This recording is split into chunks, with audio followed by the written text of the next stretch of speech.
Mantan Gubernur Riau Rusli Zainal akhirnya mengakui telah memberikan izin kepada 9 perusahaan untuk membabat hutan alam di Riau pada tahun 2008 hingga 2013 silam. Akibat izin yang diberikan tersebut, negara dirugikan sebanyak 265.912 miliar rupiah.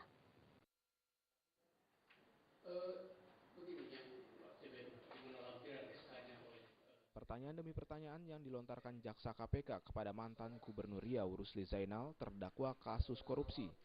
Izin kehutanan dan korupsi suap PON di Riau semasa Rusli menjabat sebagai gubernur membuat terdakwa mengakui telah mendandatangani pengesahan rencana kerja tahun RKT untuk sejumlah perusahaan di Kabupaten Palalawan dan Siak. Pengesahan itu dilakukan karena Syuhada Tasman selaku Kepala Dinas Kehutanan Riau saat itu menyatakan semua sudah sesuai peraturan perundang-undangan. Pengakuan Rusli terungkap dalam sidang lanjutan kasus korupsi yang menjeratnya dengan agenda pemeriksaan terdakwa. Di hadapan Majelis Hakim Pengadilan Tipikor Pekanbaru yang diketuai Bahtiar Sitompul, terdakwa menjelaskan permintaan penandatanganan RKT itu disampaikan Syuhada secara tertulis melalui nota dinas. Pernah Insinyur Syuhada Tasman meminta saudara untuk menandatangani BKT atau RKT? Saya tidak pernah menyampaikan untuk menandatangani, tetapi memang surat yang disampaikan kepada saya itu sudah ada di meja saya. Jadi pernah ada permintaan untuk menandatangani BKT?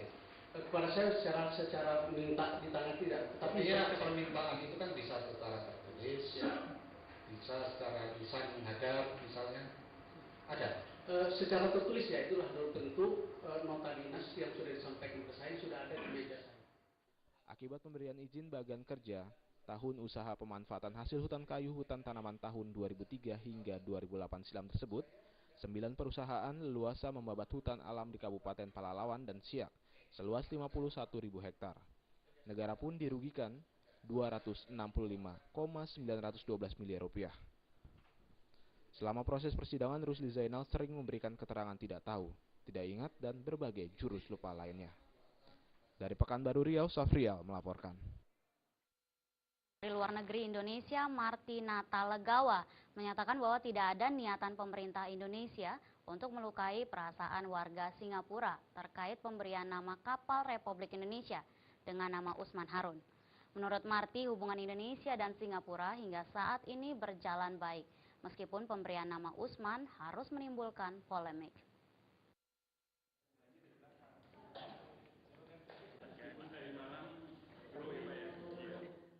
Perselisihan yang terjadi antara Indonesia dengan Singapura terkait pemberian nama salah satu KRI dengan nama Usman Harun mendapat tanggapan dari Menteri Luar Negeri setelah mendapat protes dari warga Singapura yang disampaikan juru bicara Kementerian Luar Negeri Singapura, Kasang Mugam.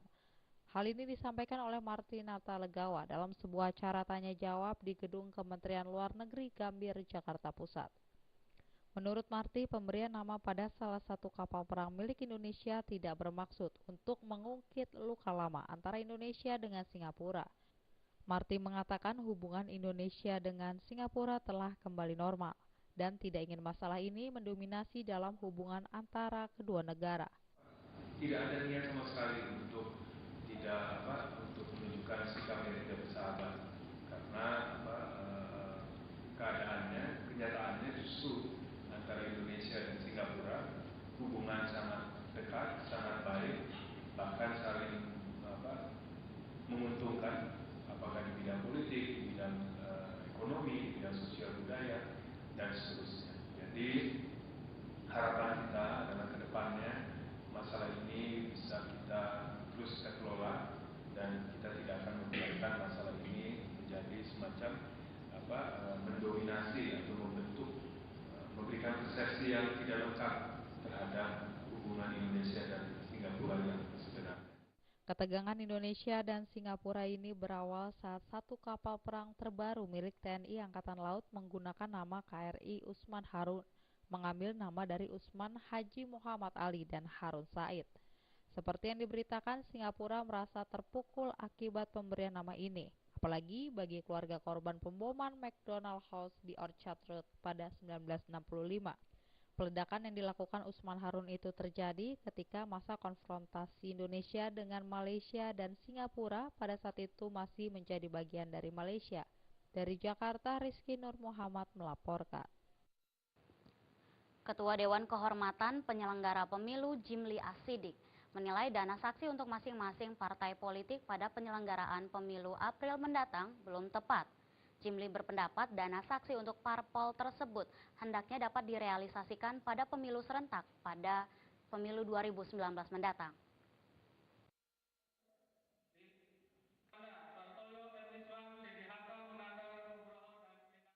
Rencana pengadaan dana saksi untuk setiap partai politik pada penyelenggaraan pemilu 9 April mendatang oleh pemerintah hingga saat ini masih menjadi polemik di sejumlah kalangan. Terkait hal tersebut, Ketua Dewan Kehormatan Penyelenggara Pemilu DKPP, Jimli As-Siddiq angkat bicara. Mantan Ketua Mahkamah Konstitusi ini menilai dana saksi bagi partai politik dalam penyelenggaraan pemilu belum tepat. Pasalnya hal tersebut masih banyaknya pro dan kontra terkait disetujuinya Perpres dana saksi bagi partai politik. Selanjutnya, Jimli berpendapat agar dana saksi parpol tersebut dapat realisasi pada pemilu berikutnya, yakni pada tahun 2019, menyusul diselenggarakannya pemilu serentak yang telah ditetapkan oleh Mahkamah Konstitusi beberapa waktu yang lalu. Saya rasa memang lebih realistis, lebih produktif kalau kita memusatkan perhatian persiapan pemilu. Jadi menurut saya ya sudahlah, tidak usah ada itu. Nanti saja, meskipun kita juga harus menyadari ide yang ada di balik dana saksi partai politik ini mulia.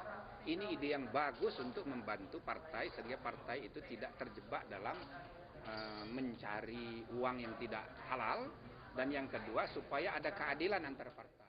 Diketahui, pemerintah telah menyetujui untuk menganggarkan dana tambahan sebesar 1,5 triliun rupiah untuk kegiatan pengawasan pemilu 2014. Adapun rinciannya sebesar 800 miliar rupiah untuk membayar mitra pengawas pemilu, PPL, dan bimbingan teknis. Sedangkan 660 miliar rupiah dianggarkan untuk membayar honor seorang saksi dari para parpol. Jika rencana ini disetujui, maka 12 partai politik peserta pemilu 2014 akan mendapat dana masing-masing sekitar 54,5 miliar rupiah. Dari Jakarta, Tina Simanjuntak dan Ketut Sumadiase melaporkan. Pemirsa, kami masih memiliki sejumlah informasi lainnya. Di antaranya warga Bulo Gading, Makassar, Sulawesi Selatan, segel kantor lurah. Informasinya setelah yang satu ini.